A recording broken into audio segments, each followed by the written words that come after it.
Okay, so this is going to be a tutorial on how to change the spark plugs and the upper engine torque mount on a Volvo S60.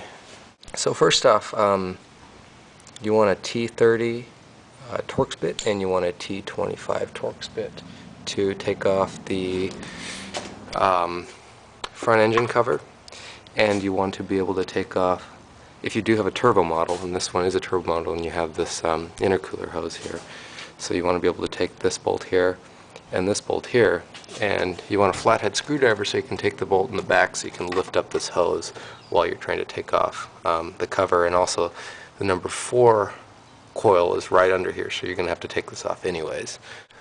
There is a little teeny clip right here, and what you're going to do is you're going to go ahead and, this is a T30 I believe, what you're going to do is you're going to loosen these ones up, and then once these two are loosened up right here in the front, you're going to undo the clip right here, and you're going to take this timing belt cover off, and I'll show you that in just a minute. So in this video we're going to go ahead and do the spark plugs first. You're going to need this off anyways if you're going to do this upper engine mount. So I did take off the 2 bolts here, so you're just going to undo this buckle. And then there's a little thing in the back, it's a little hook, and you're just going to try to get it off that hook. And it might take a second, and once it's off the hook it'll just come right off. And there's the number 1 coil on the spark plug. And also while you're at it, go ahead and check your timing belt too. Make sure there are no cracks. If there are any cracks, immediately take it to your nearest Volvo independent mechanic and have them change it out, because you do not want this failing, or you will be in a world of hurt. Okay, so at this point you want to, if you do have a turbo model, you want to get rid of the screw that is right here, which is a T25, and there's another T25 right here, and you just want to be able to lift this intercooler hose up. And this end part of the hose is actually soft rubber, so you can bend it a little bit. And the one thing that you might have a hard time getting at, I don't know if you can see it, but there's a little ring. It's like a tightening ring where you can tighten this this intercooler hose over another hose, and you're going to have to undo that so you can get this intercooler hose off. And also while you're at it, there's a little electronic cable that runs across. Make sure you take that out, because I'm sure it goes to some important component, and if you break it by any chance, you're probably going to get a check engine light. It's going to be an expensive repair. So like I said, there's a little collar right here where you want to take it off, and then you're just going to lift this off. Sometimes the screw for the collar might be hidden behind the engine, so you might have to work at it a little bit to get it with the screwdriver, but remember, just get it with the flathead screwdriver and it should just pop right off.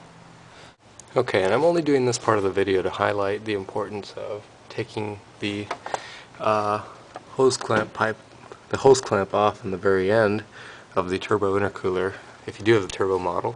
And this is because you want to be able to move this thing around so you can get to the screws here, and there's a coil right there. If you don't have this off, you will not be able to do it.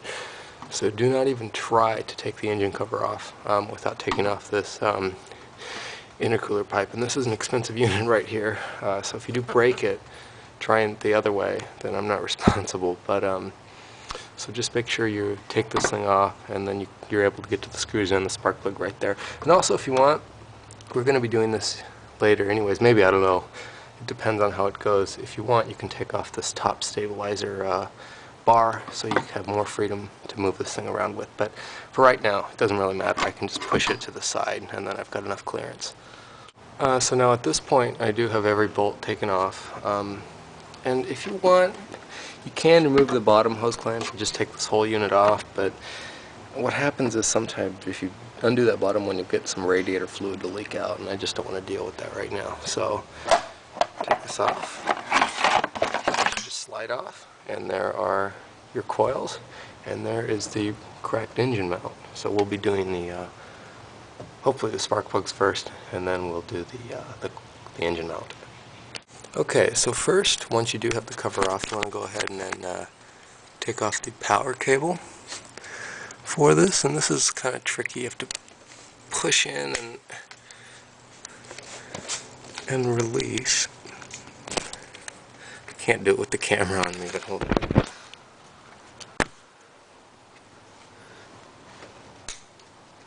And you'll just hear it snap off, and I went ahead and did that. So you're just going to push in and push this part down, and this will come down. And what you're going to do at this point, there's one 10mm bolt holding that down.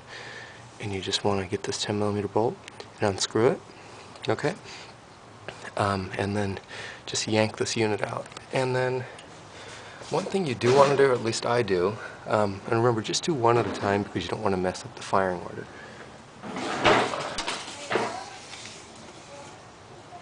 And so one thing you do want to do is get the vacuum and just vacuum around, because there's always a bunch of crap and sand that comes into the engine bay, and you do not want to get that in the combustion compartment when you're taking your spark plug out.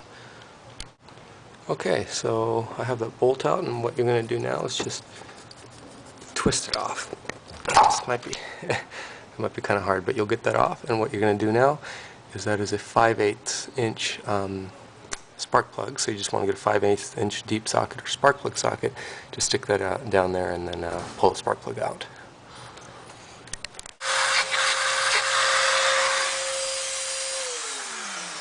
So we've taken the spark plug out, and I've just vacuumed the hole out. And this is the old spark plug. You can obviously tell it needs to be replaced. This car is 75,000 miles, and this is the first time it's actually being replaced. And we're changing them out with Bosch Platinum, just because these are actually what the Volvo plugs are. It just it's much cheaper. The Volvo ones are about $60 for a pack of 5. You can get these probably about $15 for a pack of 5. And so also get yourself some dielectric grease and anti-seize. And then first off, we have to go ahead and spark the, not spark, but gap the spark plug gap. So I'll show you how to do that in just a second. So the only real perk of buying the Volvo plug is that they come pre-gapped. The Bosch ones they're actually a little bit too big for or actually they're a little bit too small for the Volvo ones, and you're going to use the gapping tool or the wire type gap tool to measure, and you want to use that little end piece to adjust the gap size. And once the wire for 0.030 inches goes in with just a little bit of resistance, you know that you've got the correct gap on the spark plug. And like you see here, it's going in with just a little bit of resistance, so we know that the gap is perfect. And also, when you stick these into the spark plug chamber, you want to just hand tighten it first until it locks, and then what you're going to do after that is put the socket in and just tighten it about 90 degrees afterwards, and just get it snug.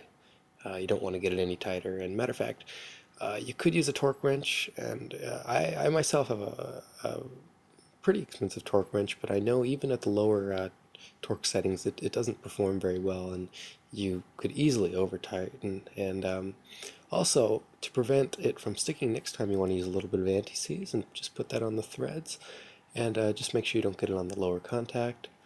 And also, for the coil, you want to put a little bit of dielectric grease inside the boot, just so the spark plug doesn't get hot and fuse to the boot, which shouldn't happen, but it can. And so you just want to put a little bit.